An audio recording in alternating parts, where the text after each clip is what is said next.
Aloha everyone, my name is Hadley Anderson. I work here at Lion Arboretum. I'm the education specialist and you're joining us for a Facebook Live.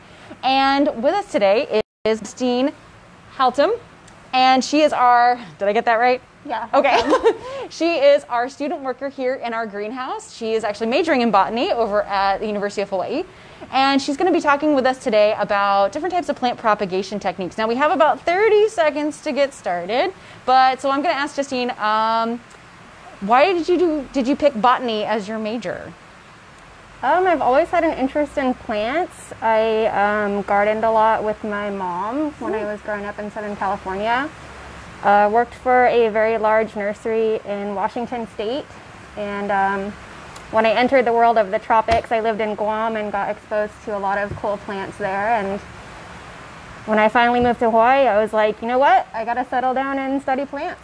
I think this is like where I need to be. So, did you find a lot of differences between, of course, our Pacific Northwest plants and then the tropical plants, and what led you to choose between the two, I guess? Yeah, a lot of differences, but a lot of similarities. You know, we grew a lot of rhododendrons and azaleas up there, and as you know, we have a lot of nice rhododendrons here. We do. And even certain species like Abelia or Linnea, it's now called Linnea, which we found one the other day, and I was like, hey, we used to grow this in Washington, and we're even growing some tropical conifers, so there's some connections, but yeah, very different climates. Excellent. And it's very interesting that you can find similar species even in this climate over here. Yeah, the tropical rhododendrons for sure. All right, let's get started with, Justine's going to be talking about some of our propagation of houseplants. So can you give us a little bit of an intro? Yeah, so houseplants are becoming super popular now that people are staying home, and I think it's really cool. You can fill your house with all the plants that you enjoy when you come to town, and you can come to our plant sales and purchase more. But another cool thing is you can propagate your own at home. We're going to talk about 3 different plants that are easily propagated. We're going to do Hoyas. I have a couple examples here. And we're going to do Monsteras and Philodendrons.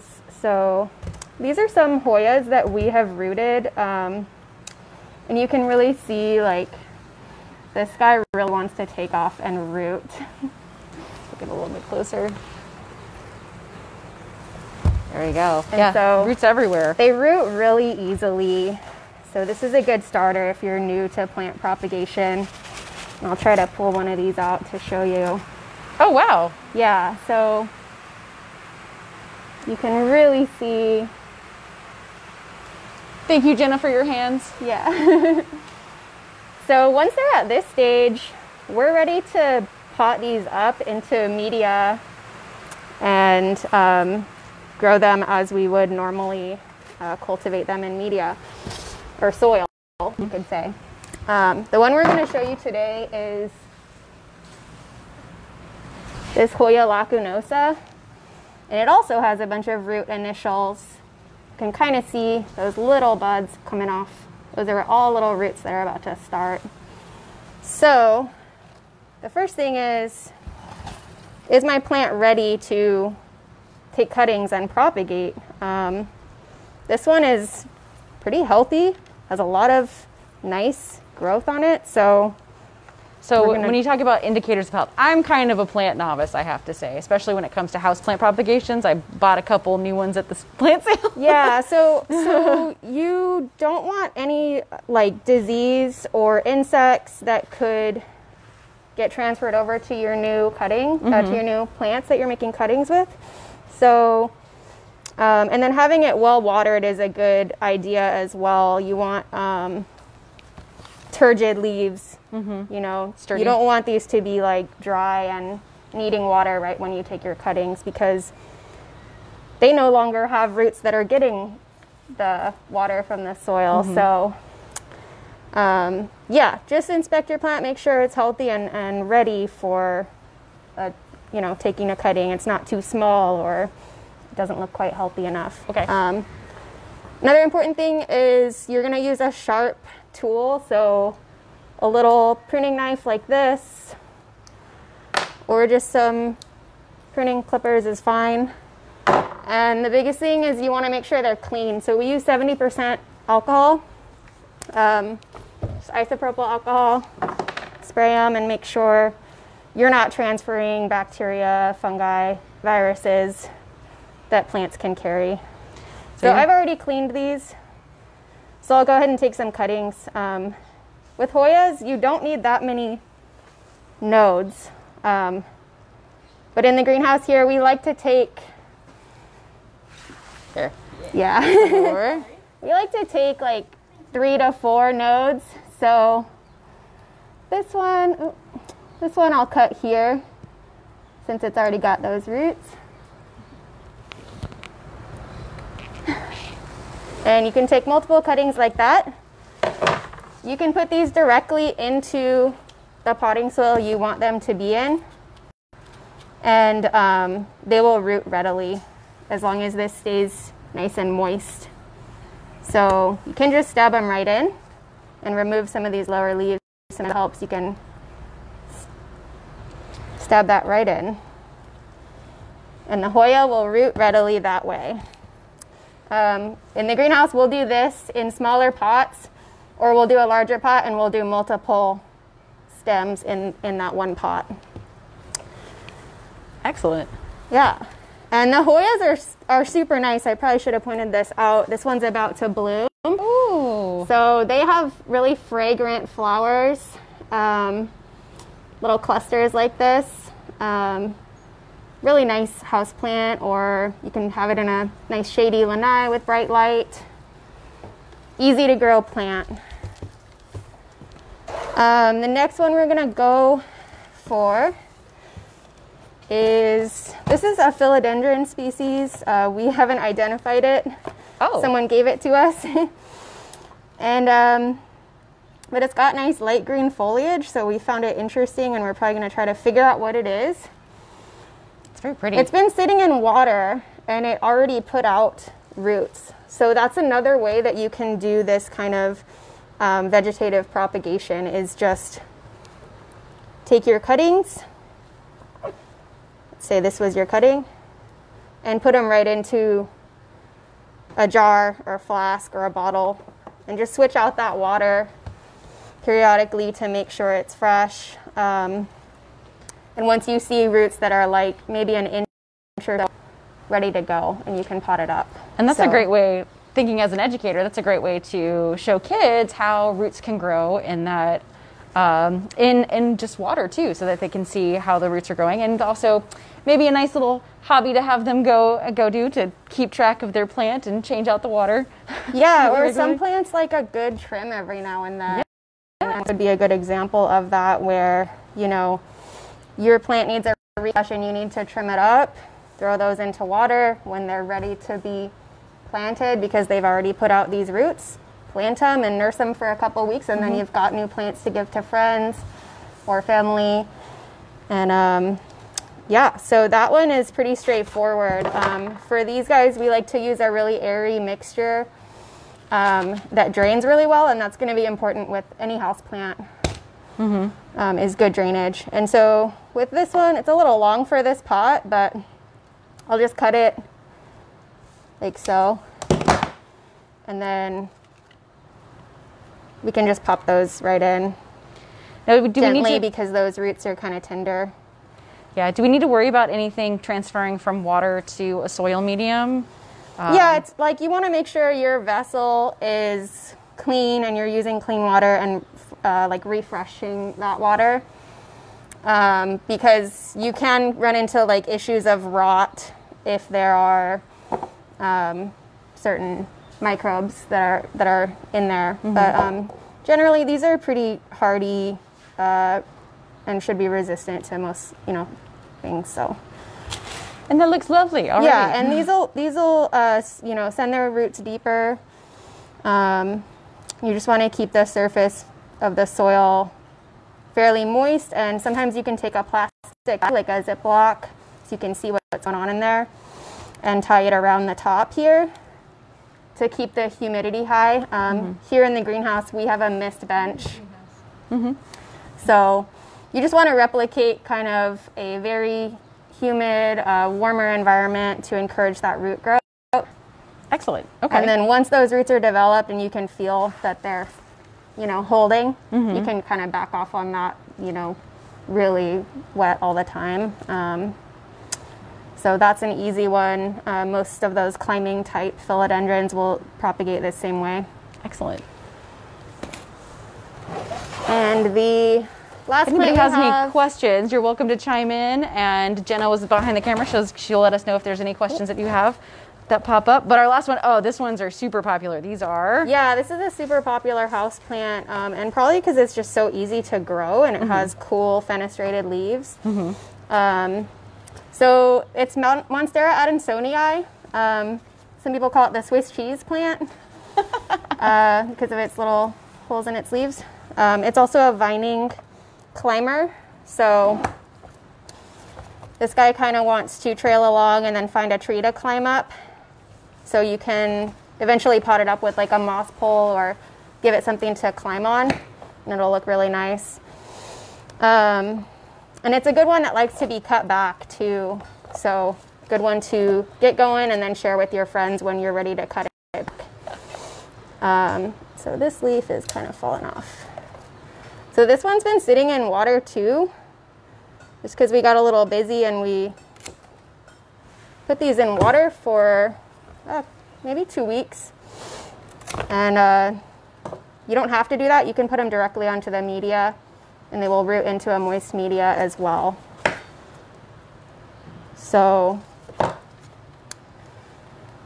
same thing with this. Wow. It's already got roots that are ready to go. You just want to be careful not to break these. And can't reach the pots over there, but yeah, we would do the same thing where we, pop this into a pot and then maybe pour that media on top so as to bury those roots, or coil it into a pot that's a little bit wider. And same thing, you want to keep that humidity level high. Another thing that you can do, a technique that's useful sometimes if you're taking cuttings and you're afraid your stuff is going to dry out, is actually remove some of the leaves. Plants lose water through their leaves. So by removing that surface area of the leaf, you'll have less water loss and the plant will have more energy to put into producing roots. Excellent. Yeah. Yeah. That was going to be another question is because I have heard that trimming some of the leaves before you try to propagate them helps, just because they lose a lot of water through that process through their leaves, called transpiration.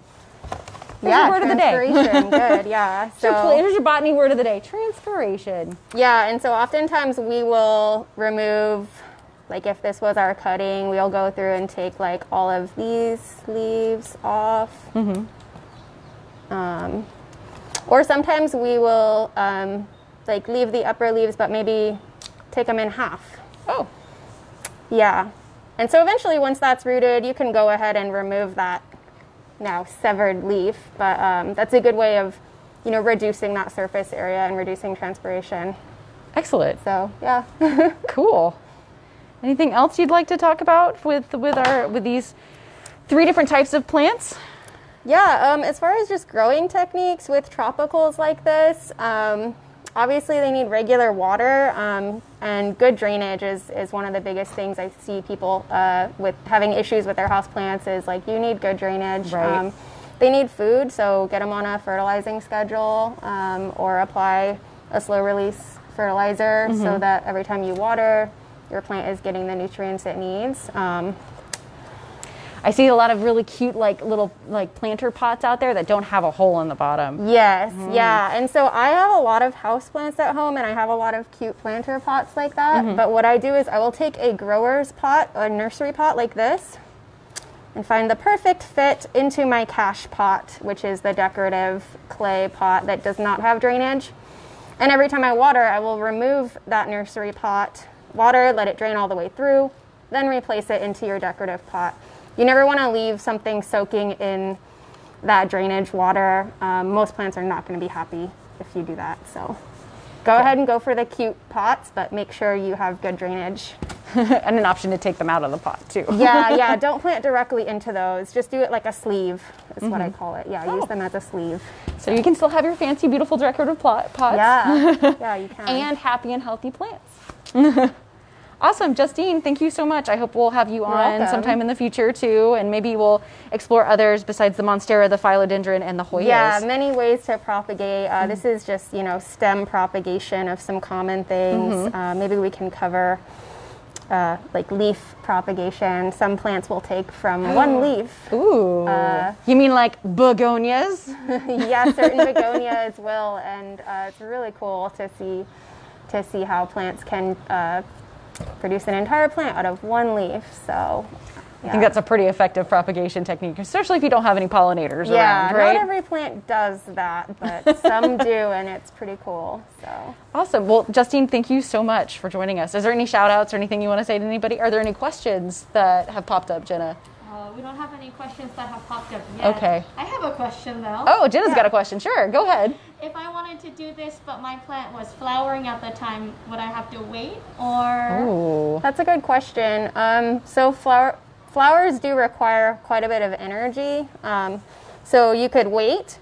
You could sacrifice those flowers by cutting them off if you were really eager to propagate. So a lot of times if we're ready to propagate something and it's flowering, we will either go ahead and do it because our plants are vigorous and strong and they'll take it, no problem. But certain plants, you don't want to do like woodier plants that are flowering, doing vegetative propagation. You maybe want to wait, or cut off those flowers before you proceed. Yeah. Oh, an excellent question. Yeah, it depends on the plant. But the Hoya, it's not going to hurt it. It's such a tough plant. So excellent. So if you missed out on asking your question this time and have been spending enough time at home that you have noticed some things about your plants, next week on Wednesday at 10 a.m. we're going to have Tim. He's our horticultural and greenhouse manager. He's actually coming around right here. He's going to be joining us Facebook Live next week. And he's going to be able to answer all of your questions. Now, some of the things that we need, if you have, say, a plant problem, we might want you to submit some pictures of that. Actually, we definitely want you to submit some pictures of that, and we want everybody to do it at least by Tuesday so we have some time to review those pictures.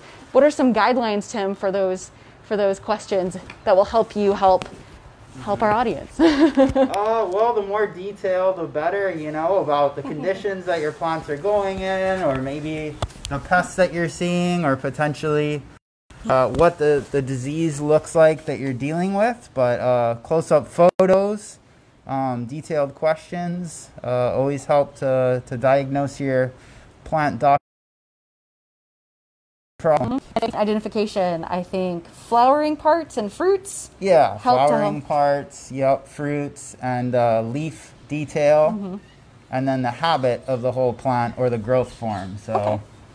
Yep. Excellent. So next Wednesday at 10 a.m. we'll have a Facebook Live with Tim. Great. Please send your questions in advance. I've already got a question from one of my friends, so we're getting nice and prepped for that. All right. Better study up. Yeah, we'll be back here in the greenhouse. So we'll see you next week at 10. And thank you, Justine. Thank you, Tim. Thank you.